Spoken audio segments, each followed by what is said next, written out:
우리 한옥대 학생들도 이렇게 만날 수 있게 돼서 아주 기쁩니다.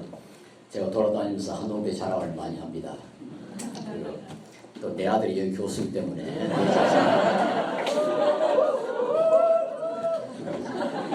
자신을 위해서도 조금 광고도 하고요.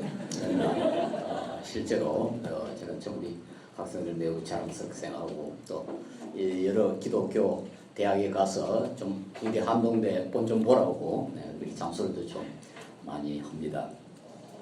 오늘 이 강의를 준비를 해왔는데 교수님들이 많이 계셔서 이게 누구를 위해서 강의를 해야 할지 자신 없어요.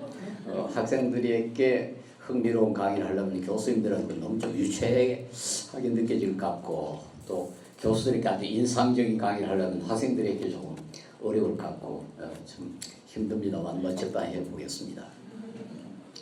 제가 이 제목을 우리는 어디로 가고 있는가 제목을 듣고는 좀 반농담으로 모두 우리는 무덤으로 가고 있지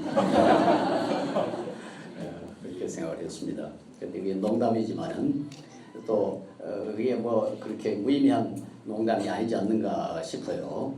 우리가 어떤 현상을 볼 때 그걸 아주 좁은 그 콘텍스트에서 볼 수도 있고 아주 넓은 콘텍스트에서 볼 수 있는데 그 스피노자는 서양 철학자가 한 유명한 말이 있습니다. 수브 스페시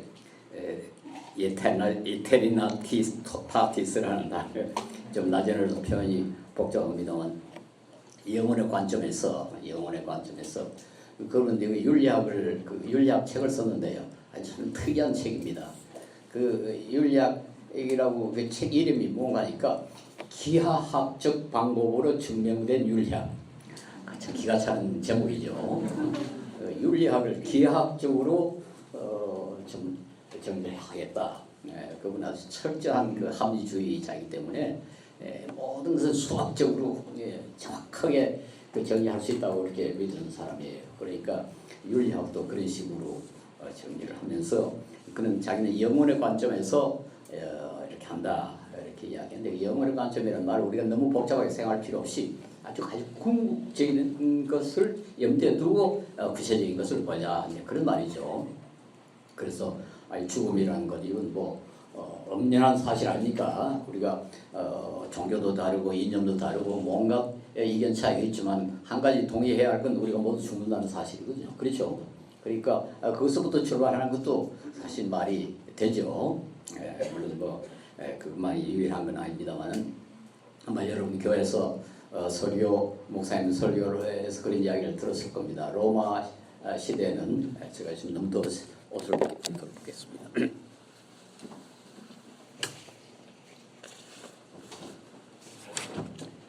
그 로마 시대 어떤 장군이 그 다른 나라를 정복해가지고 아주 개선해서 로마를 이렇게 들어올 때 반드시 그 옆에 노예가 하나 그 팻말을 들고 따라다녔다 그래요. 그 팻말에는 뭐라고 써놓는 거니까 메멘토 모리 그렇게 돼 있었다고. 죽음을 생각하라. 지금 뭐 아주 그 영광의 극치랄까요. 그런 그 상황에서 그 죽음을 생각하라. 그걸 생각하게 했다. 그런 그 전설이 있습니다. 이게 어느 정도 사실인지 잘 모르지만은 상당히 중요한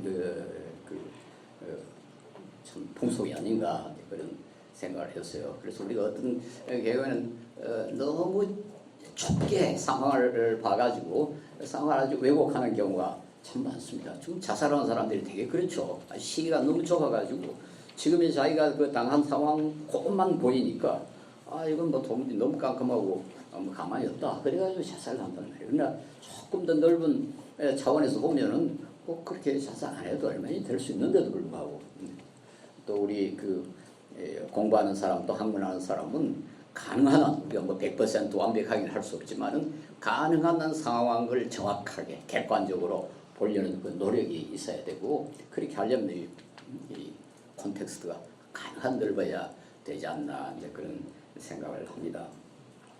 그래서 우리는 그 특별히 그리스도인들은 다른 사람들보다는 그렇게 할 그 조건이 갖춰져 있거든요. 왜냐하면 우리는 하나님 뭐 영혼과 하나님 뭐 거의 같은 거 아닙니까? 하나님에 대해서 생각하고 인간에 대해서 생각하고 우주에 대해서 생각하고 죄에 대해서 생각하고 생명, 사랑 아주 이 궁극적이고 중요한 문제들을 항상 그 염두에 두고 사는 사람들이기 때문에 우리는 좀 더 다른 사람보다는 객관적으로 상황을 정확하게 볼 수 있는 그런 위치에 있습니다. 그리고 그렇게 하려고 노력을 해야 되지 않겠는가 그런 생각을 합니다. 오늘은 우선 이제 조금 구체적인 문제부터 한번 그 시작을 해 보겠습니다. 저는 우리나라 그 한국의 지금 여러 가지 상황에서 아주 눈에 띄는 것이 하나가 있는데 그게 뭔가니까 한국인이 매우 불행하다는 겁니다. 불행하다고 느낀다는 겁니다. 불행하다 그건 우리가 객관적으로 말할 수 없지만 불행하다고 느낀다고 그렇게 조사가 돼 있어요. 지난해 5월에 그 미국의 퓨 리서치 센터라고 상당히 권위 있는 그 여론조사 기관입니다. 여러 그 여론조사 뭐 이런 걸 발표를 하는 기관인데 여러 나라의 그 행복 지수를 조사를 했는데요. 우리 한국인의 그 주관적인 행복 지수가 47점이라고 그랬어요. 100점 만점에 47점. 그런데 이게 다른 나라하고 비교하면 차이가 나는데요. 미국이 65점, 이스라엘이 75점, 그리고 네덜란드라는 나라는 94점이에요. 그 나라에서 내가 공부를 하고 왔습니다. 그러니까 관심이 많은데 그 나라는 94점인데 우리는 47점이니까 꼭 절반밖에 안 돼요. 근데 더 놀라운 것은 인도네시아, 베트남, 그리고 필리핀, 말레이시아가 다 한국보다 더 행복해요. 그리고 부탄이라는 나라는 우리나라보다 개인당 소득이 한 4분의 1밖에 안 되는데 그 나라는 세계에서 8번째로 행복한 나라로 적어도 주관적으로 그렇게 느낀다고 되어 있어요. 이건 뭐 퓨 리서치 센터만 그렇게 한 게 아니고 그 최근에 서울대학교 사회복지연구소하고 세이브 더 칠드런이라는 그 세계적인 복지단체입니다. 그러니까 공동으로 이제 아동들의 행복감 그 비교 조사를 했는데 거기도 한국 아동들의 행복감이 세계 최하라고. 조사 대상국 가운데 가장 낮은 거로 그렇게 되어 있어요. 이건 뭐 여러 이 조사에서 나와 있습니다. 몇 년 전에 그 영국에서 입소스 몰이라는 기관이 역시 비슷한 그 결과를 발표했고, 하여튼 뭐 여러 그 국제 단체들이 국제 기관들이 조사한 행복 지수에서 거의 대부분 한국이 아주 매우 낮은 그런 것으로 드러났습니다. 근데 우리 이제 객관적인 상황을 봅시다. 우리가 이렇게 정말 불행하다고 느껴야 할 그런 상황인가? 우선 경제적으로 물론 우리가 경제적으로 아주 풍요로운 그런 나라는 아니지만은 과거에 비해서는 대단히 좋아진 나라거든요. 여기 아마 이 방 안에서 내가 나이가 제일 많은 것 같은데 내가 지금 78이니까 상당히 많죠. 그냥 일제시대에 태어나가지고 어릴 때 많이 굶었어요. 초등학교 들어가기 전에 내가 해방되는 해에 내가 초등학교 1학년이었는데 그 전에 그 소나무 껍질도 벗겨 먹고 치뿌리도 캐 먹고 그랬어요. 여러분 소나무 껍질을 어떻게 벗겨 먹는지 이해가 안 되죠. 소나무 껍질 그대로 먹는 건 아닙니다. 껍질 벗기면 속에 필름같이 좀 그런 부분이 있어요. 그걸 벗겨서 먹는데 아무 맛도 없습니다. 굶어 죽지 않기 위해서 먹는 거지 그게 무슨 맛이 있겠어요. 치뿌리도 요즘은 약이라고 그럽니다만 그때는 엄청나게 썼어요. 또 중학교 다닐 때는 6.25 전쟁 바로 직후에 실제로 음식 없어서 굶었어요. 먹을 게 없는데 어떡합니까? 하여튼 대학 다닐 때도 여러분 상상은 못하겠지만 전 대학에 추운 겨울에 불이 있는 곳이라면 학교 안에 다방 하나 도서관하고 다방하고 불이 있었어요. 그런데 학생들이 가능한 도서관에 가서 공부하려고 그랬죠. 워낙 추우니까. 근데 점심시간에 도시락을 먹으려고 보니까 그때는 물론 사 먹으면 생각도 못했고 도시락을 싸가지고 왔는데 도시락이 깜깜거린 거예요. 이걸 놓길 방법이 없어요. 다방에 가면은 그 난로 위에 멀건 국을 끓여가지고 한 조각씩 이렇게 주는데 그러면 돈을 내야 되는데 그만한 돈을 가진 학생이 별로 없었으니까 뭐 교실에 들어가면 더 춥고 하는 수 없이 학교 그 건물 가운데 양지 쪽에 햇빛 좀 비치는 고개 이렇게 모여 앉아가지고 젓가락 가지고 얼음을 깨가면서 먹었어요. 그리고 옷도 뭐 이제 미국 사람이 입다가 보낸 그 헌옷 그런 거 입고 다닙니다. 지금 뭐 다이어트 한다고 야단이죠. 얼마나 변했습니까? 2009년에 우리나라가 그 DAC라고 저 OECD 안에 Development Assistance Committee라는 게 있어요. 이게 개발 원조 위원회라는 위원회 회원국이 되었는데 그 말은 원조 받던 나라가 이제 원조 한 나라로 하는 나라로 바꿔졌다 그런 뜻입니다. 세계에서 유일하고 첫 번째라고 그럽니다. 경제적으로 뭐 가장 부유한 나라는 아니지만은 우리가 일상생활하는데 그렇게 지장을 받을 정도로 가난한 나라는 아니라고요. 또 민주화, 우리가 뭐 일제시대 완전히 그 식민지였고 해방 이후에 계속 독재, 군사 독재 시절에 살았는데 지금 이 정도 민주화가 됐다는 거 이건 또 놀라운 겁니다. 어떤 사람은 한국의 민주주의가 일본과 미국보다 앞서 있다고 주장하는 사람도 있어요. 미국이 21이고 일본이 23이고 한국이 20이라고 이코노미스트라는 잡지가 그렇게 평가했다고 그럽니다. 아마 우리 한국의 그 활발한 시민 운동을 아마 염두에 두고 그렇게 한 게 아닌가 나는 그렇게 생각하는데요. 하여튼 뭐 과거에 비해서는 월등하게 민주화됐죠. 나 4.19 때 열심히 뛰어다니다가 많이 얻어맞았습니다만 그런 사람으로서는 지금 우리 민주주의 수준은 참 감격스럽죠. 그 다음에 뭐 그 삶의 편리 그 편해졌죠. 이 교실이 얼마나 좋습니까? 이런 물도 있고 마이크도 있고 그때는 강의실에 마이크가 있나요? 큰 강의실에 교수 혼자서 떠들면 앞에 몇 학생만 듣지 그 뒤에는 저도 못 듣겠어요. 그러니까 그때는 이 앞자리 쟁탈전이 벌어져 가지고요. 유명한 교수의 강의는 벌써 아침부터 가방 던져가지고 놔놓고 갑니다. 그 자리 차지하려고.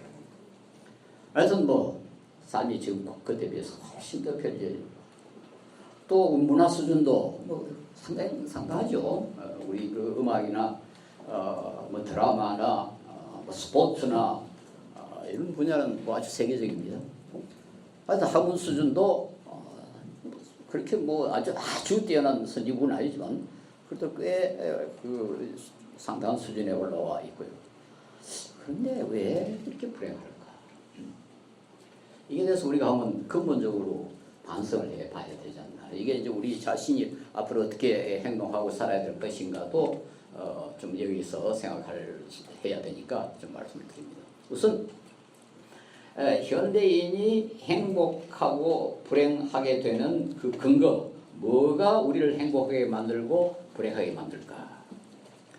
과거에는 우리의 삶이 거의 대부분 자연과 더불어 이루어졌습니다. 아침에 농부가 소 몰고 들에 나가서 내가 어릴 때만 해도 하루 종일 혼자서 농사 지었어요. 그리고 집에 와서 뭐 밥 먹고 또 그 이튿날 또 일하고. 다른 사람 만나는 기회도 별로 없고 다른 사람의 도움도 별로 필요하지 않고 다른 사람이 방해할 이유도 별로 없고 혼자서 말하면 자연과 더불어 살았습니다.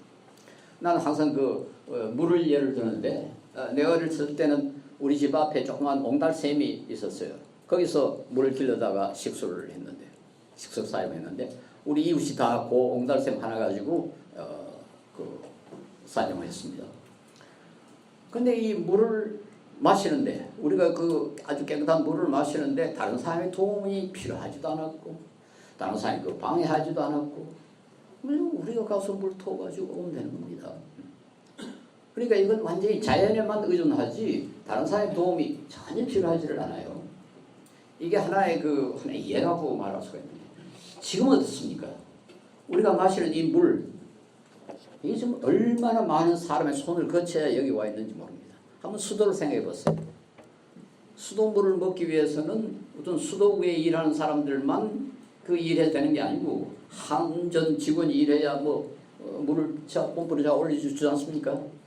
그 다음에 그러려면 전기를 일으켜야 되지 않습니까? 한전이라는 기관이 있어야 되고 또 한전의 그 기름을 생산하기 위해서는 석유가 있어야 되고 석유 수입해 오는 사람들이 있어야 되고 수많은 사람의 손을 거쳐야 우리가 물을 한 그릇 마십니다. 그건 뭐를 말해줍니까? 오늘 우리의 삶은 거의 전적으로 다른 사람에 의하여 좌우된다. 따라서 우리가 불행하게 되는 것과 행복하게 되는 것도 거의 대부분 다른 사람에 의하여 이루어진다. 이렇게 말할 수가 있어요. 과거에는 자연이 우리를 행복하게 만들거나 불행하게 만들었어요. 뭐 풍년이 지고 기후가 좋고 뭐 화산도 지진도 없고 그러면 비교적 행복한 거죠.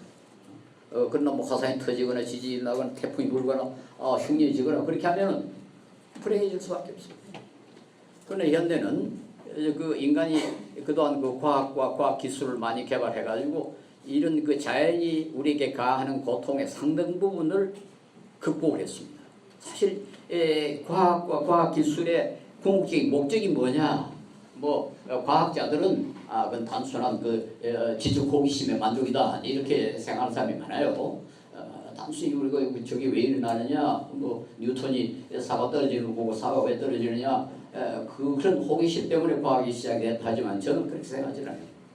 과학이나 과학기술도 모두 우리가 이 자연이 우리에게 주는 이 불행, 여러 고통을 좀 극복하기 위해서 이루어진다. 나는 그렇게 봐요. 베이컨이라는 사람이 프란스 베이컨이라는 영국의 철학자가 노골적으로 그렇게 했어요. 아는 것이 힘이다. 그 유명한 말 있죠. 시엔시아 에스 포텐시아. 아는 게 힘이다. 그 무슨 말입니까? 알면은 그걸 이용해가지고 자연을 제어할 수 있고 자연을 이용할 수 있다. 그러거든. 아예 그런 우리가 자연의 법칙을 알아서 순종해야 자연을 정복할 수 있다. 노골적으로 그렇게 이야기했고 나는 그게 어떤 면에서 그 과학과 과학 기술의 배후에 깔려 있는 동기라고 생각합니다. 우선 자연이 우리에게 너무 많은 고통을 주기 때문에 그리고 자연은 엄청난 힘을 가지고 있는데 그 힘을 우리가 어떻게 이용할 수 있나? 그걸 목적으로 과학이 이루어지고 과학 기술이 이루어졌고 인류는 상당할 정도로 이에 성공했다 이렇게 말할 수 있어요. 그래서 오늘날 자연은 우리에게 큰 고통을 가하지 않습니다. 적어도 선진국에서는. 예를 들어서 내가 어렸을 때 그 흉년이 비가 안 오면요 정말 문자 그대로 소수무책입니다. 내가 그 초등학교 3학년 때 그 가문해를 기억을 하는데요. 우리 논에 가보면 논바닥이 바싹 말라가지고 쩍쩍 갈라져 있고 벼가 이제 시들어가지고 가고 있는데요. 햇빛은 내려 쪼이죠. 물을 어떻게 구할 수가 있습니까? 앉아가지고 그걸 보고 있으면 정말 애가 탑니다. 한 번은 그렇게 하는데 소나기가 확 오니까요. 내가 초등학교 3학년 아이가 너무 흥분해가지고 집에서 소위 그때는 삿갓이라는 게 있습니다. 삿갓이라는 게 여러분 잘 모르겠지만 대로 만든 우산이에요.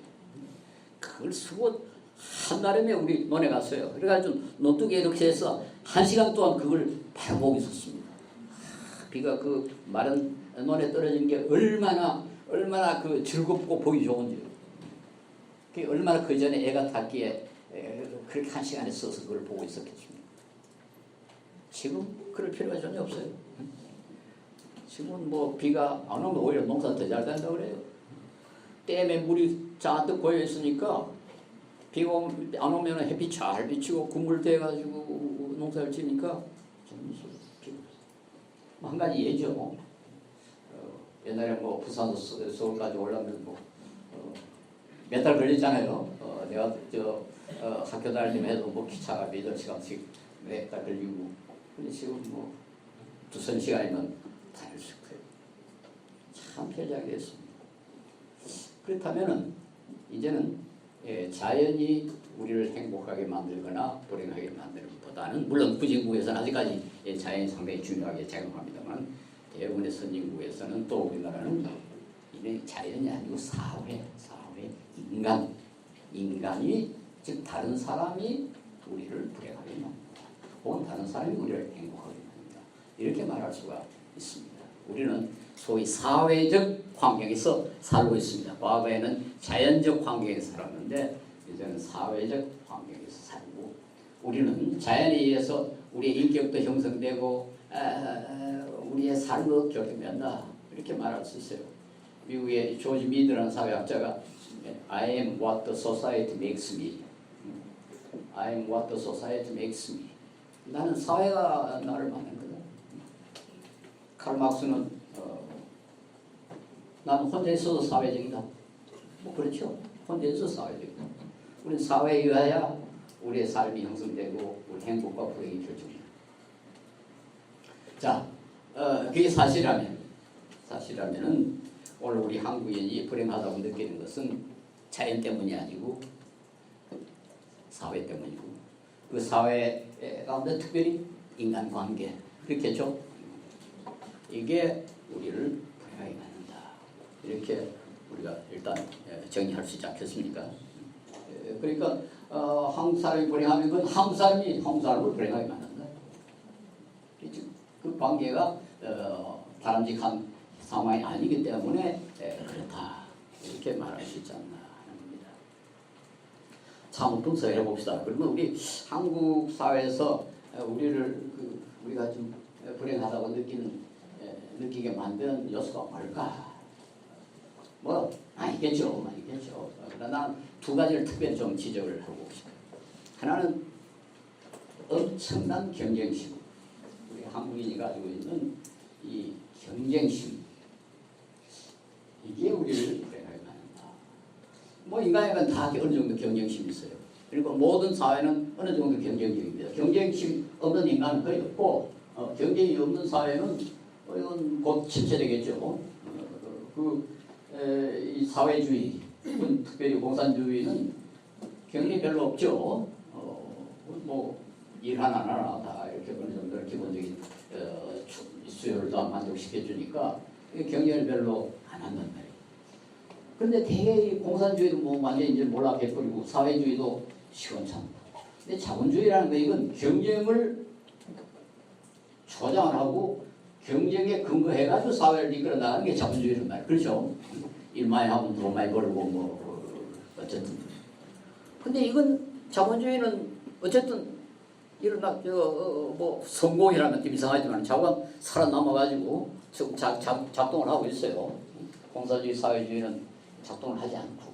그걸 보면은 역시 인간의 그 경쟁이라는 게 참 중요하고, 인간의 경쟁심이라는 게 있구나. 그리고 이게 참 중요하구나, 이렇게 말할 수가 있는데, 우리 한국인의 경쟁심은 조금 지나치다. 조금 비정상적으로 높다. 그렇게 나는 봅니다. 이제 그 경쟁이라는 게 결국은 다른 사람과 비교하는 거예요. 다른 사람과 경쟁하게 해요. 여기서 우리 흔히 말하면 상대적 박탈감. 내가 돈이 어느 정도 있으면 행복한 게 아니라 다른 사람보다 더 많아야 해. 그 말은 내보다 돈이 더 많은 사람이 있으면 난 불행하다. 내가 어느 정도 지식을 갖고 있으면 만족해야 할 텐데 내보다 지식이 더 많은 사람이 있으면 불행하다. 지위도 내보다 지위가 높은 사람이 있으면 난 불행하다. 이렇게 느낀다. 그러니까 이걸 우리가 흔히 상대적 박탈감이라 이렇게 이야기하죠. 경쟁심에 대해서 내가 가끔 우리 젊은 학부모들에게 아주 좀 이상한 질문을 합니다. 내 젊은 부모들에게 이렇게 질문을 해요. 여러분의 자녀가 학교에 가서 성적표를 가져왔는데 75점을 평균 75점인데 1등을 했다. 그게 더 기분이 좋으냐? 평균 95점을 맞았는데 3등 했다. 그게 더 기분이 좋으냐? 여러분 뭐라고 대답할 것 같습니까? 우리 부모들이 95점하고 3등 하는 게 더 좋다 할까요? 75점하고 1등 하는 게 더 좋다 할까요? 네? 실제로 우리 부모들은 75점이라도 1등 하는 게 좋다. 그리고 나도 물론 학원 사람이니까 나도 우리 손녀가 지금 둘이 있는데 내한테 와서 나 평균 75점 받았는데 1등 했습니다 하면은 95점 받았는데 3등 했습니다 하는 것보다 더 기분이 좋을 것 같아요. 근데 우리가 한번 따져봅시다. 75점과 95점. 사실은 따져보면 매우 비합리적이죠. 매우 비합리적이죠. 평균 75점이라면 그 공부 요즘 그렇게 공부 잘한 게 아닙니다. 그렇죠? 95점 공부 잘한 겁니다. 그런데 왜 공부 잘한 것에 대해서는 별로 문제를 안 삼고 1등 했냐 3등 했냐 거기만 관심 없을까요? 내가 뭐 다른 나라에 가서 이런 그 조사를 한 건 아닙니다만 저도 외국 생활을 이제 꽤 오래 했는데요. 네덜란드에서 근 10년 공부했으니까 지금 상상을 해보면은 거기는 절대로 그렇게 생각하지 않아요. 절대로 그렇게 생각하지 않아요. 아니 95이면 훨씬 높지. 여러분이나 저나 지금 우리는 벌써 한국 사람이에요. 한국 사람. 이렇게 해서 우리가 한국 사람이 되는 거지. 뭐 우리 피 속에 무슨 당군의 피가 여기 흐른다 해서 한국 사람이 되는 거 아닙니다. 이 곰의 피가 이 속에 태극기가 우리 유전자 속에 돌아다니고 피가 한국 사람을 만드는 게 아니고 사고방식, 가치관 이런 것들이 이 한국 사람을 만드는 거죠. 그리고 우리 이 공기 속에서 이 분위기 속에서 우리가 살고 있습니다.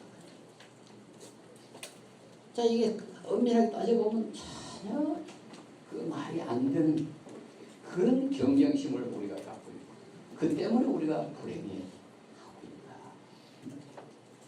그래서 요즘 사람들이 많이들 그렇게 얘기합니다.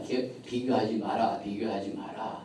그렇죠. 다른 사람과 비교하지 마라. 내가 가진 것으로 내가 처한 상황에 만족하라. 자꾸 사람들이 말은 그렇게 하는데 그렇게 말하는 걸 보면 이게 문제라는 걸 사실 우리가 또 의식하고 있다는 걸 뜻하거든요. 그런데 이게 또 왜 이럴까? 왜 한국 사람은 이렇게 그 경쟁의식이 강할까? 나는 이게 우리 한국인의 세계관 때문에 그렇다. 이렇게 해석을 합니다.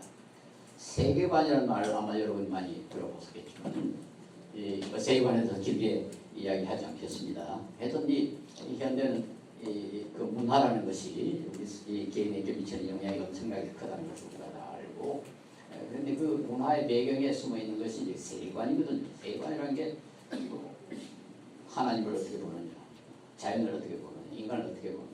하여튼 우리의 그 가치관이랄까 행동 방식이랄까 삶의 목표를 설정하는데 아니 밑에 깔려 있는 기본 전제 이걸 뭐 우리가 세계관이라 이렇게 한번 우선 정의를 해 보겠습니다. 근데 세계관은 사실 과거에는 이걸 세계관이라는 말을 별로 쓰질 않았어요.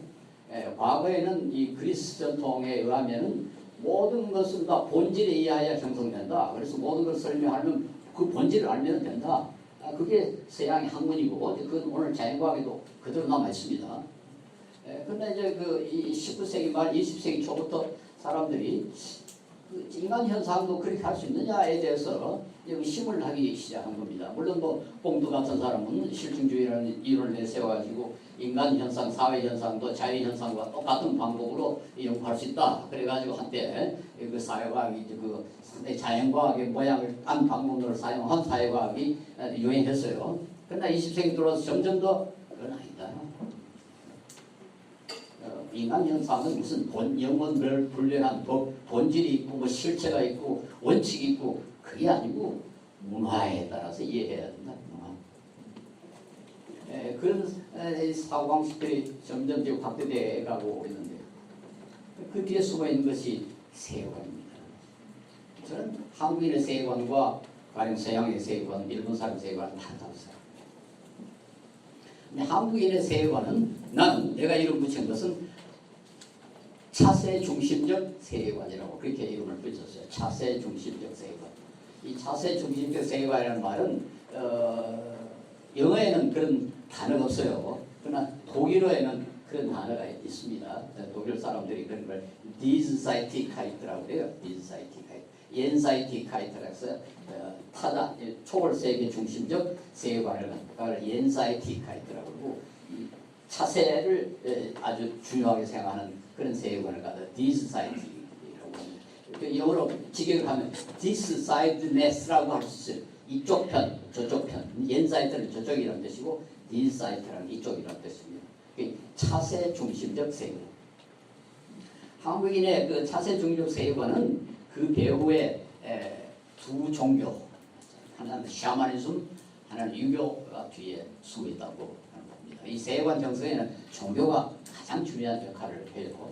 그 이유는 종교는 우리가 절대적인 것을 수용을 하니까 그것에 대해서 감히 비판을 하지 않는 그런 전제니까 종교가 저도 과거에는 지금은 뭐 상대 세속화 돼가지고 종교가 그렇게 큰 역할을 못합니다만 과거에는 그게 아주 결정적인 역할을 했으니까요.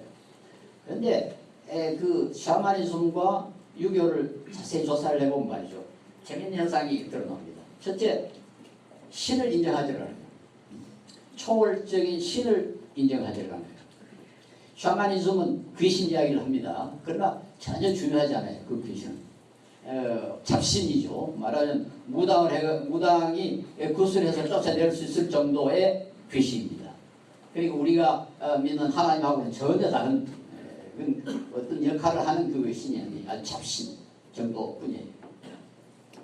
그러니까 일종의 무신론이다 이렇게 말할 수 있고, 그 다음에 또 이 천국 하늘나라 전혀 인정하지 않습니다. 거기도 물론 뭐 그런 이 지옥과 비슷한 그런 이야기는 하고 있습니다만 전혀 기능을 하지 않아요. 더 확실한 것은 유교입니다. 유교는 무슨 공자나 맹자라는 사람이 처음으로 시작한 종교가 아니고 중국의 전통적인 무속 종교가 조금씩 진화해서 형성된 거라 뭐 이렇게 말할 수가 있는데, 그 가장 중요한 역할을 하는 게 그 공자죠. 공자는 사실상 자기 자신이 쓴 책은 없어요. 그 편집을 했고요. 그러나 공자의 그 사상이 가장 이제 잘 집성되어 있는 게 논어라는 책이거든요.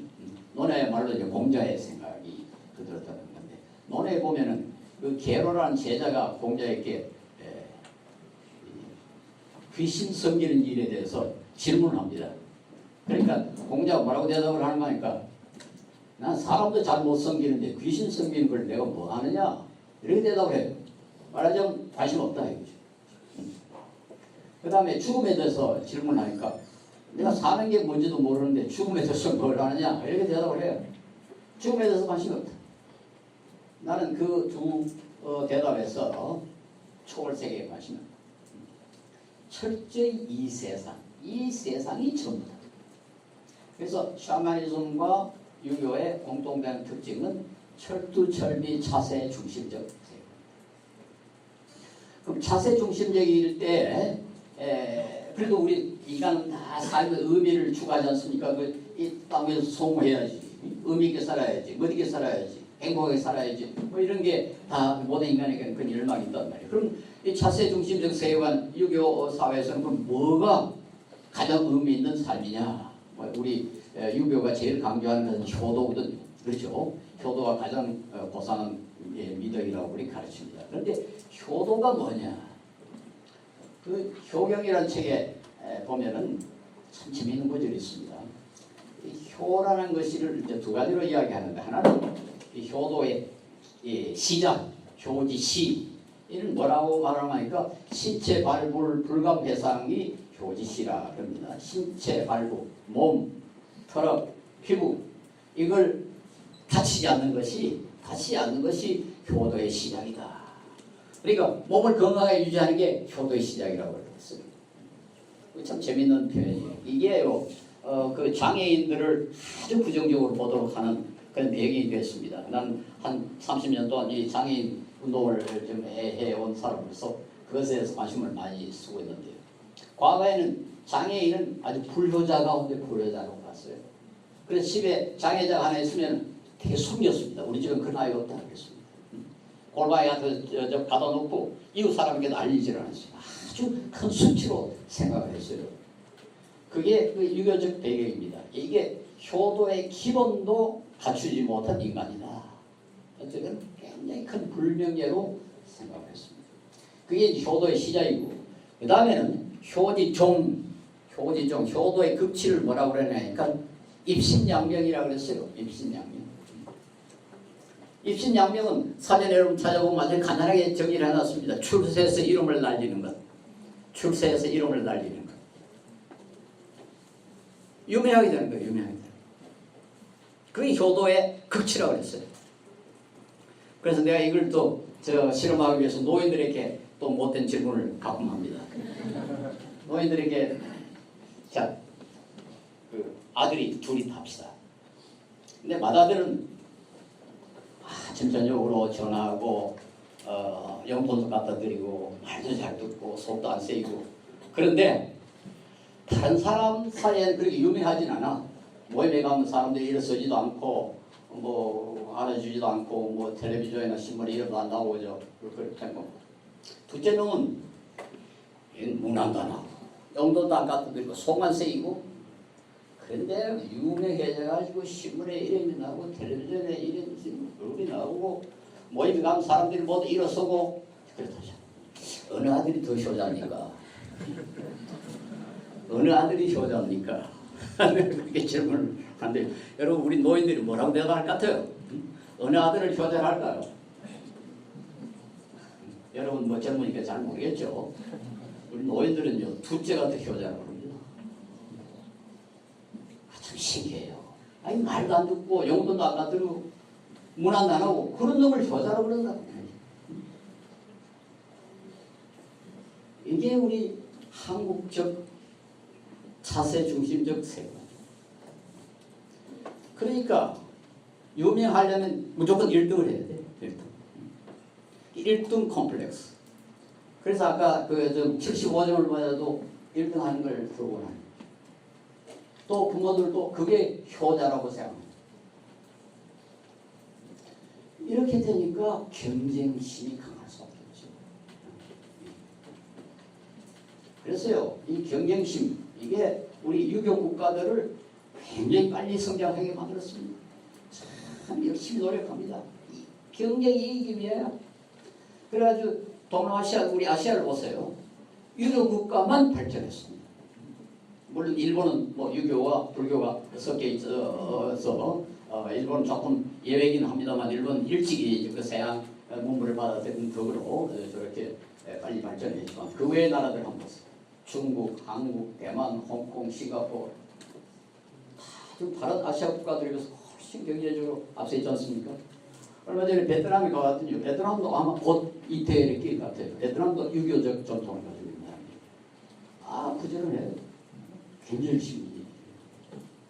그래서 이렇게 해가지고 빨리 발전하고 뭐 그런 점에서는 이 유교가 엄청나게 공을 했는데도 불구하고 어떤 현상이 벌어지느냐? 불행해요. 왜냐하면 1등 외에는 다 불행해요. 이게 우리의 아주 큰 문화적 문제입니다. 이걸 우리가 고치려면 아마 상당한 시간이 걸릴 것이고 이걸 고치면 또 상대적으로 그렇게 부지런해지지 않아가지고 발전 속도는 또 상당히 늦어질 가능성이 많이 있어요. 그래서 이걸 정말 고쳐야 되나 말아야 되나 지금 우리가 선택을 해야 됩니다. 그래서 가장 좋은 건 이제까지 이만큼 성장했으니까 이제는 조금 고칠 때가 됐다. 이제는 좀 고칠 때가 돼가지고 좀 만족할 수 있어야지 계속해서 그렇게 다른 사람 이기려고 아웅해가지고요 어떻게 하겠는가. 경쟁이 강하면은 그 경쟁이 공정하게 이루어져야 됩니다. 공정하게. 우선 페어플레이가 이루어져야죠. 만약에 축구팀이 두 팀이 서로 이기려고 그 경기를 한다면은 심판이 공정하게 심판을 하면요, 그 약한 팀이 이겨도 불평하지 않습니다. 강한 팀이 져도 불평하지 않아요. 아주 심판만 공정하면, 그리고 룰이 공정하고 심판만 공정하면 그 페어플레이가 이루어지는 거죠. 근데 만약에 심판을 불공정하게 하면 어떤 현상이 벌릴까요? 강한 팀이 이겨도 불만이 생겨요. 약한 팀이 쳐도 불만이 생겨요. 이게 소위 페어플레이의 중요성이거든요. 우리나라는 경쟁심은 엄청나게 강한데 페어플레이가 아닌 거죠. 이게 큰 문제입니다. 그 말은 우리의 도덕적 수준이 굉장히 낮아요. 물론 뭐 우리나라가 세계에서 가장 도덕적 수준이 낮다, 나 그렇게 과장하지는 않습니다. 그러나 어쨌든 독일의 그 트랜스페어런시 인터내셔널이라고 이 국제 투명성 기구라는 단체가 있는데요. 그래서 우리나라의 투명성이 세계에서 46번째라고 그랬어요. 그 46번째라는 건 굉장히 낮습니다. 우리 그 유엔은 우리나라의 인간 개발 지수라고 HDI는 세계에서 15번째라고 그랬어요. 영국과 덴마크, 프랑스보다 한국이 더 인간 개발 지수가 높다고 그랬어요. 그런데 트랜스페어런시, 투명성은 46번째니까 비교가 안 되죠. 아프리카의 보츠와나라는 나라는 30입니다. 보츠와나 어딘지 아십니까? 거의 알려지지 않는 정말 아주 가난한 나라인데 그 나라는 30위인데 우리는 46이니까 우리의 이 투명성이 어느 정도인가 하는 것을 여러분 알 수 있죠. 정직하지 못하다는 겁니다. 한마디로. 뭐 조금 이 과장된 건지 모르겠습니다만 그래도 검찰차장이 그 조사한 건데요. 그 이분도 크리스찬입니다. 김승규 변호사라고 지금 법무부 장관도 했고 또 이 검찰차장도 하고 국정원장도 한 분인데 아주 정직한 크리스찬입니다. 이분이 2000년 자기 검찰차장 할 때 조사한 것을 내한테 보내준 게 있는데요. 거기 보면 좀 놀랍습니다. 우리나라는 일본 사람보다 위정을 인구를 감안하면 671배 한다고 되어 있어요. 법원에서 위정을 671배. 더 놀라운 건 무고란 게 뭔지 압니까? 어떤 사람이 잘못하지 않았는데 잘못했다고 고발해가지고 고생시키는 게 무고거든요. 그 정도가 너무 심해가지고 그 때문에 재판에 회부된 사람의 수가 일본에 비해서 4,151배라고 했어요. 비교가 안 되죠. 우리의 투명성이 좀 어느 정도인가, 도덕성이 어느 정도인가 하는 걸 우리 알아야 됩니다. 알아야 돼요. 타임지가 2013년에 그 보도한 것에 의하면은 탈세율이 스위스가 8.5%, 미국이 8.6%, 영국이 12.5%, 독일 16%인데 한국은 26.8%라고 그랬습니다. 말하는 우리 국민의 26.8%가 세금을 안 내는 거죠. 속이는 거죠. 보험 사기, 즉 사기로 보험금을 타가는 그 정도가 미국의 10%, 프랑스, 캐나다 6%, 영국 3.7%, 일본 1%, 한국은 13.9%라고 했어요. 그리고 교통사고 입원율은 일본의 8배. 하여튼 이 선진국 가운데는 우리 물론 선진국이라 할 수 있을지 모르지만 자꾸 선진국, 중진국 가운데는 우리의 도덕적 수준이 굉장히 낮아요. 오늘 아침에도 보니까 정부 보조금 사기로 받아들인 돈이 이게 눈먼 돈이라 가지고 막 대먹고 심지어 교수들 가운데도 너무 표절하고 연구비 대먹고 어떤 사람은 군대 가 있는 자기 아들을 조교라고 등록을 해가지고 월급을 줬다는 거 아닙니까? 며칠 전에 신문에 그렇게 났어요. 대학 교수도 듣더라고요. 그런데 이게 오늘의 문제가 아니라 1650년에 네덜란드의 선원 하멜이라는 사람이 우리나라에 와가지고 한 3년간 붙잡혀 있다가 도망쳐서 쓴 책이 하멜 표류기라는 책입니다. 그 책에 보면은 조선 사람은 매우 도둑질을 잘하고 속이거나 거짓말도 잘한다. 그래서 조선 사람들은 신뢰할 수가 없다. 그런 문제가 있어요. 지금 번역이 돼서 우리 많이 나와 있습니다만 그때 외국인의 눈에 조선 사람들은 도둑질을 잘하고 거짓말을 잘한다. 그런데 그런 때인 거죠. 19세기 말에 도산 안창호 선생은 우리나라가 일본의 수모를 겪는 것은 첫째, 우리가 약하기 때문이다. 뭐 너무나 지강한 말이죠. 근데 우리가 약한 이유는 도사는 말하기를 우리가 단결하지 못하기 때문이다. 그것도 사실입니다. 단결만 하면은 일본을 능히 이길 수가 있는데 그때 뭐 우리 조정이 뭐 친로파, 무슨 친청파, 친일파 막 갈라져가지고 3분 5일 돼서 결국 나라가 망한 거 아닙니까? 근데 도사는 단결하지 못하는 이유는 우리가 서로 속이기 때문이다. 그랬어요. 서로 속이기 때문이다. 그래가지고 도사는 말하기를 거짓말은 나라를 망하게 한 원수다. 그런데 나라를 망하게 한 원수는 같은 하늘 밑에 살 수가 없다. 그래서 군부의 원수라고 해서 임금과 아버지의 원수는 불공대천이라 같은 하늘을 섬길 수가 없다. 그러므로 나는 죽어도 거짓말을 아니하리라 했어요. 도사는 정직을 굉장히 강조를 했습니다. 그래가지고 거짓말을 하지 않기 위해서 고생을 많이 했습니다. 얼마나 그건 우리 한국인의 부정직에 대한 산이 맺혔기에 이렇게 고생하면서 정직하려고 노력을 했겠습니까? 그런데 이것도 우리의 세계관과 관계가 있습니다. 차세 중심적 세계관과 관계가 있습니다.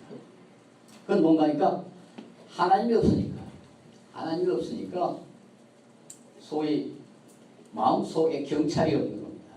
우리 윤리학에 police within 하는 표현이 있는데 police within 우리 마음속에 경찰 인격적 하나님이 계시면 우리는 마음속에 경찰을 모시고 다니는 거죠. 그러니까 속일 수가 없죠. 속일 수 없죠. 그래서 우리는 매우 외식적인 그런 문화를 갖고 있습니다. 건강 번들을 속은 어쨌든 상관없이 아주 치장을 잘하고 겉모양을 건사하게 하고 그런 그 문화를 가지고 있어요. 심지어 유럽에나 이 서양에 가보니까 가게조차도 아주 특이합니다. 스페인이나 뭐 그리스 비교적 그렇게 정직하지도 않은 나라인데도 불구하고 그 나라에 가면 가게 이 식당 문은 입구는 조그만해요. 그래서 들어가면 아주 깊어요. 근데 우리나라는 깊이는 없고 넓어요. 아주 이상해요. 하여튼 겉으로 드러내는 것에 아주 관심이 부정직이에요. 그리고 정의감, 공정성에도 우리가 매우 약합니다. 공정성, 폐업이라는 거. 물론 정직도 그 은퇴한 것에 전형이지만은 사람을 평가할 때도 공정하게 평가를 안 해준다. 저 사람이 나하고 친하냐 안 하냐, 내 후배냐 아니냐, 뭐 이런 거 가지고 사람을 공정하게 그 평가하려는 노력이 부족해요. 그런 의식이 부족합니다.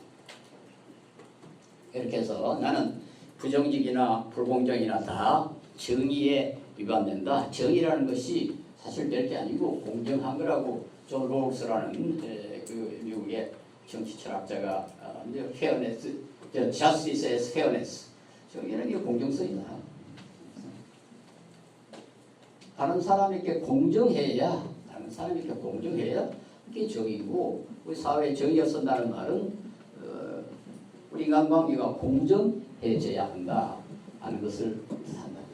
그래서 나는 모든 윤리는 정의로 환원된다 그렇게 주장합니다. 거짓말도 결국은 다른 사람에게 손해를 끼치는 거 아닙니까? 다른 사람을 억울하게 손해 끼치는 거 아닙니까? 그것도 정의의 어긋납니다.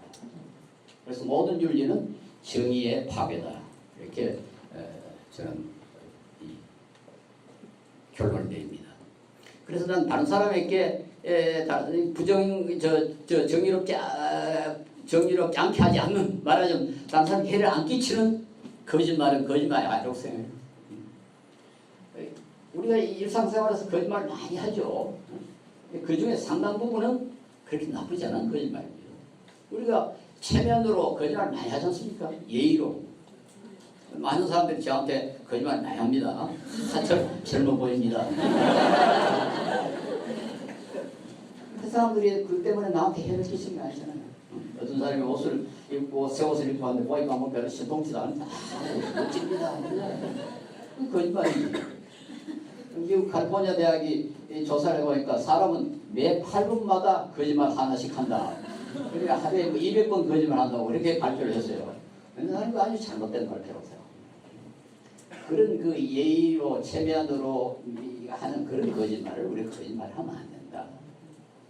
진짜 거짓말은 다른 사람에게 해가 되는 거짓말. 그게 진짜 거짓말. 어떤 경우는 그 우리가 정말 나무랄 수 없는 거짓말도 있습니다. 이것 때문에 그 18세기에 독일의 철학자 칸트와 프랑스의 철학자 꽁상스라는 사람이 큰 논쟁을 벌인 일이 있습니다. 칸트라는 사람은 어떤 경우에 사실이 아닌 것을 말하면 다 거짓말이라고 그랬어요. 꽁상스는 못된 사람이 착한 사람을 해치려고 할 때는 그 못된 사람에게 거짓말해도 괜찮다 그랬어요. 그래서 그게 상당히 오래 그 논란을 일으켰습니다. 그래서 꽁상스가 이런 예를 들었어요. 아주 못된 사람이 착한 사람을 잡으려고 오는데 그 사람을 우리 집에 착한 사람을 숨겨놨다. 그런데 그 못된 사람이 와서 당신 집에 아무개 있느냐 하면은 칸트는 뭐라니까 말해줘야 된다. 사실대로 말해요. 근데 꽁상스는 거짓말해야 된다. 이렇게 써요. 이게 그 사실 그렇게 가난한 문제는 아닙니다. 우리 기독교에서도 신학에서도 이게 아주 그 문제가 되고 있습니다. 이게 이와 관계해서 유명한 예가 네덜란드에서 쓰다고 그러는데요. 뭐 사실인지 아닌지 모르겠습니다. 그런 이야기가 전합니다. 독일이 그 나치가 네덜란드를 점령하고 있을 때 바람에 아주 경건한 기독교인 농부가 유태인을 자기 집에 숨겨놨대요. 독일 게스타포 경찰이 찾아온 거예요. 그래가지고 당신 집에 유대인 있어? 없어? 이렇게 질문을 하는 겁니다.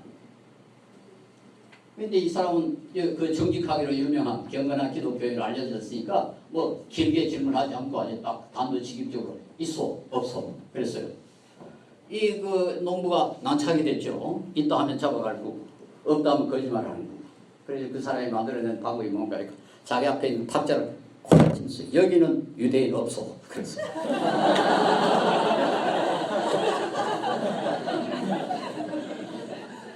그런데 그 어떻게 쳤는지 모르지만 저 독일 경찰이 그래? 그거 갖다 낸 거예요. 이 사람은 하나님이 나중에 얘는 왜 거짓말 했냐고. 나는 그 탁자 위에 유대인 없다고 그랬습니다. 그렇게 말하려고 팡 치면서 여기는 유대인 없어. 그랬다는 거예요. 그런 경우는 나는 거짓말 했다는 생각합니다.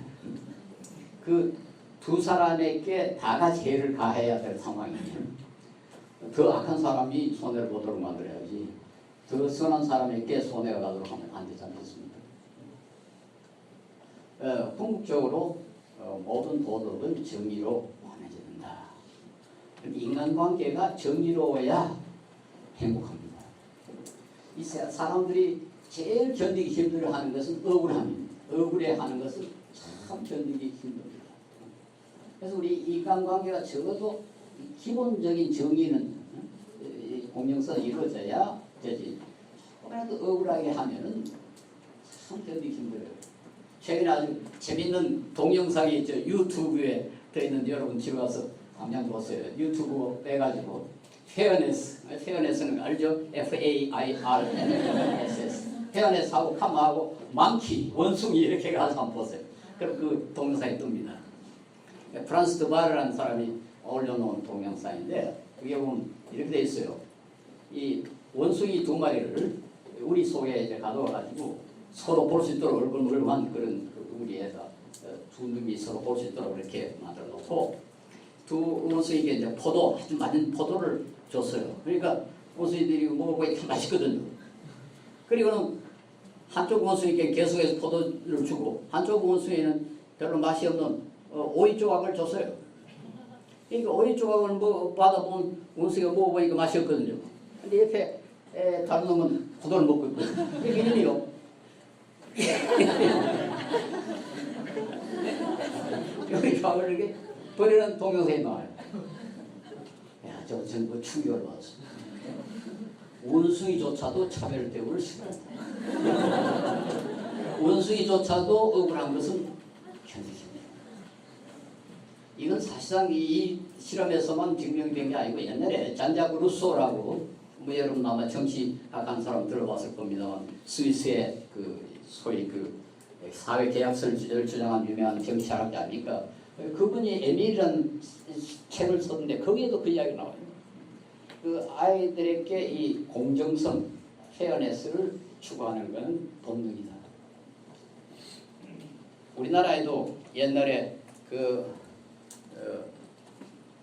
어떤 사람이 너무너무 큰 억울함을 당했는데 복수를 못하면 어떻게 됩니까?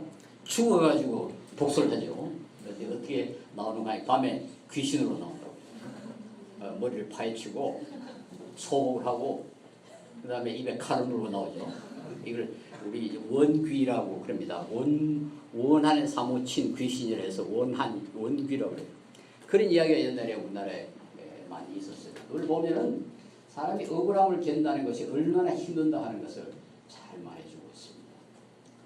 그래서 우리가 인간관계에서 절대로 기본적인 것은 정의라는 점. 절대로 사람을 갖다 억울하게 하면 안 됩니다. 거짓말하는 것도 억울합니다. 다른 사람 정당 권리를 불필요하게 이유 없이 빼앗는 게 다 정의에 얻는 거거든요. 그래서 우리 사회가 앞으로 참 행복한 사회가 되려면 우리가 정의로 다른 사람을 갖다 정의롭게 대하는 그런 노력이 필요하고요. 그게 그렇게 어렵지 않습니다. 조금만 노력하면 된다. 나는 그 생각해요. 뭔가니까 왜 우리가 다른 사람을 억울하게 하느냐? 나의 부당한 이익을 위해서 괜히 다른 사람 억울하게 하지 않죠. 뭐 심심하니까 거짓말하고 뭐 그러지 않죠.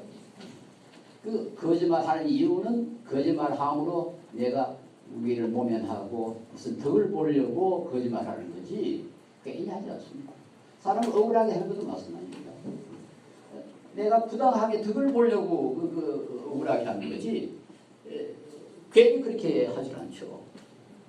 그러니까 정의롭게 행동한다는 게 간단해요.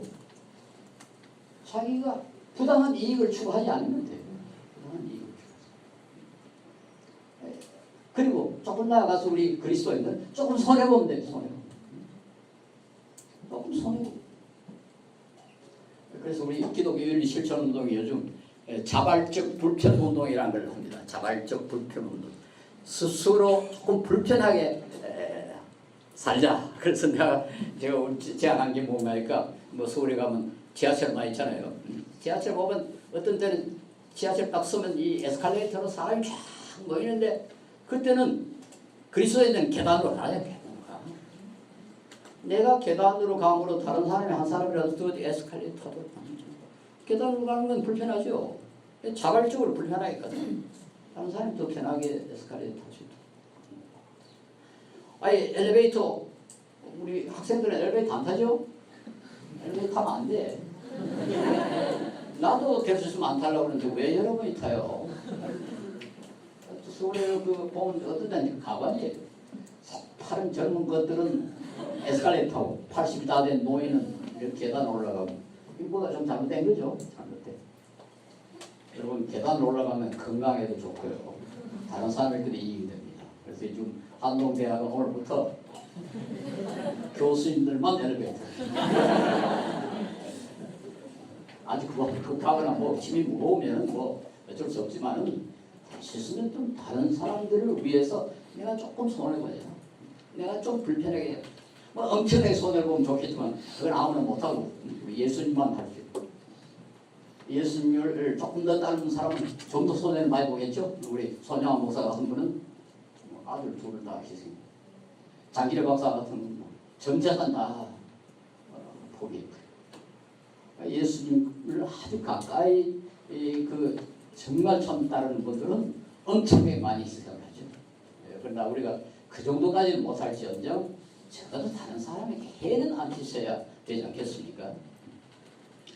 그래서 여기에 나와 제안하는 것이 절제입니다. 절제.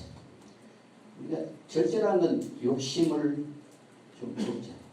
유혹을 억제하고 감정 폭발을 억제하고 그게 절제죠. 이 절제는 동서고금을 막론하고 아주 중요한 미덕으로 되어 있어요. 우리 성경에도 절제는 성령의 9가지 열매 가운데 하나입니다. 그리고 이 성경이 말한 그 경건의 연습이라는 것도 사실 절제의 연습이에요. 골로새서 3장 5절에 보면은 욕심, 탐심이 우상숭배라고 그랬어요. 우상숭배. 탐심은 우상숭배입니다. 하나님이 제일 싫어하시는 것이 우상숭배입니다. 탐심을 억제를 해야 돼요. 우리 인간에게 탐심이 있습니다. 우리 죄를 지은 인간들에게는 다 탐심이 있지만 우리 그리스도인들은 그 탐심을 억제를 해요. 이 억제라는 말, 절제라는 말, 이것에 대해서 아주 멋진 아티클을 하나 쓴 독일의 신학자를 읽었는데요. 제가 그 이름을 월터 그룬트만이라는 신학자인데 이분이 그 절제에 대해서 절제라는 단어를 조사를 해보니까 헬레니즘이 말하는 절제와 성경이 말하는 절제가 다르더라 그랬어요. 왜냐하면 헬레니즘에서 절제를 굉장히 강조하거든요. 그 그리스의 4대 미덕이라는 게 있습니다. 고대 그리스가 모든 인간이 가져야 하는 미덕이 4가지가 있다고 그러는데 지혜, 용기, 정의, 절제 이 4가지.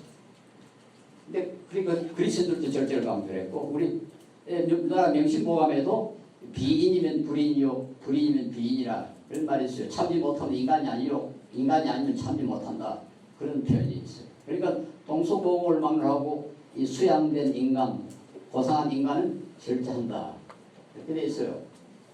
그런데 이분의 그 주장은 그룬트만의 주장은 헬레니즘의 절제는 내가 얼마나 고상한 사람이 되느냐 그게 관심이 있다.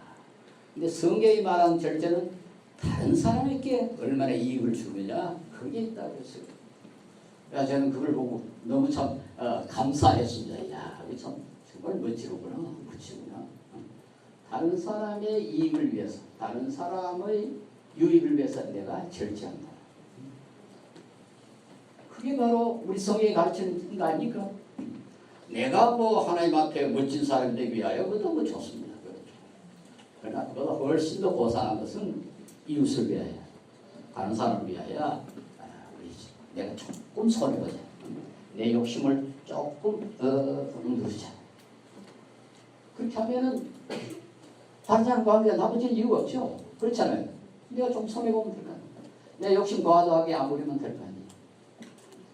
그리고 이것이 또 좀 확대돼가 소위 집단 이기주의도 우리가 조심을 해야죠. 인간은 개인적으로는 욕심을 안 부리지만은 집단을 통해 가지고 욕심을 부리는 경우가 참 많거든요.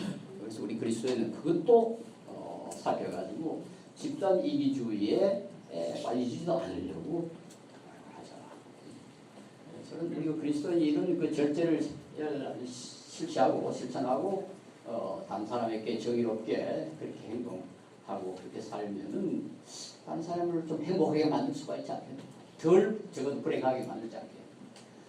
우리가 먼저 다른 사람을 덜 불행하게 만들어야지. 우리는 계속 불행하게 만들고 다른 사람은 나를 행복하게 만들어 주기를 기대하는 건 이건 너무 비현실적이고 또 정의를 좀 못하고 우리 그리스도인이 먼저 다른 사람의 이익을 위해서 조금 손해를 보자. 그리고 나아가서 여러분에게 요구하고 싶은 것은 능력을 키우라고. 능력을 키우되 다른 사람보다 앞서기 위해서 능력을 키우는 것이 아니라 다른 사람에게 더 많은 이익을 주기 위해서 능력을 키우라. 그것만이 우리 그리스도인이 열심히 노력하는 근거로 삼을 수가 있다고 생각합니다. 그래서 다른 사람은 자기 이익을 위하여 열심히 공부하고 그러겠지만 여러분은 어떻게 하면 내가 능력을 더 키워가지고 뭐 그건 단순히 학문적인 그 실력뿐만 아니라 인격, 건강, 인품 이것도 다 실력입니다. 그런 실력을 키워가지고 그걸 통해서 내가 아주 훌륭한 사람이 되는 것 그게 중요한 게 아니고 이웃에게 이익을 주는 그런 사람이 되면은 그리스도인으로서 그 의미 있는 삶이 되지 않습니까? 그러니까 다른 사람보다 앞섬으로써 의미 있는 삶을 사는 게 아니고 다른 사람에게 이익을 줍니다. 그리고 정의의 피해자는, 부정의의 피해자는 항상 약자입니다. 약자. 그 질서가 깨지면 항상 약자가 먼저 고통을 당해요. 교통 질서가 깨지면 탱크 운전수, 덤프 트럭 운전수는 덕을 봅니다. 그렇겠죠. 다른 차가 다 도망쳐볼 때 마음대로 다닐 수 있습니다. 자전거 타고 다니는 사람, 리아카 끌고 다니는 사람, 모닝 타고 다니는 사람 만나갑니다. 교통 질서는 약자를 위해서 존재한다. 이렇게 말할 수 있어요. 그러니까 우리가 그 억울하게 행동하면은 억울함을 당하는 사람은 거의 대부분 약자다. 그래서 나는 윤리란 건 주로 약자를 위한 거다. 그래서 최근에 그런 책을 하나 썼습니다. 약자 중심의 윤리라는 책을 하나 썼어요. 내가 그 오랫동안 생각해 보니까 결국 우리가 윤리적으로 행동해야 되는 이유, 정의롭게 행동해야 하는 이유는 약한 사람을 보호하기 위한 거다. 근데 그게 바로 성경이 가르치는 정의입니다. 우리 성경은 정의를 그 아리스토텔레스처럼 그렇게 정의하지 않습니다. 성경은 아주 간단하게 정의를 해요. 뭔가니까 고아와 과부를 돌봐라. 신명기 24장에 보면 거기다 계기를 더 넣어놨습니다. 고아와 과부와 계기는 이스라엘 사람들 사이에 사는 외국인을 뜻합니다. 이 사람들이 가장 약자입니다. 그러니까 이런 사람들을 돌보는 것이 이스라엘의 의무라고 그렇게 되는데, 그래서 우리가 정의로 행동함으로 약자를 보고, 또 여러분이 실력을 키워가지고 약자를 보고, 그럼 그 자체가 정의로운 행위가 된다. 그래서 우리 한동대학 학생들은 그런 점에서 정말 좀 실력이 있되 자기의 이익, 영광을 위한 것이 아니라 약한 이웃을 위한 그런 실력 있는 사람들이 되었으면 좋겠다. 이렇게 여러분에게 간절히 바랍니다. 이것을 마치겠습니다.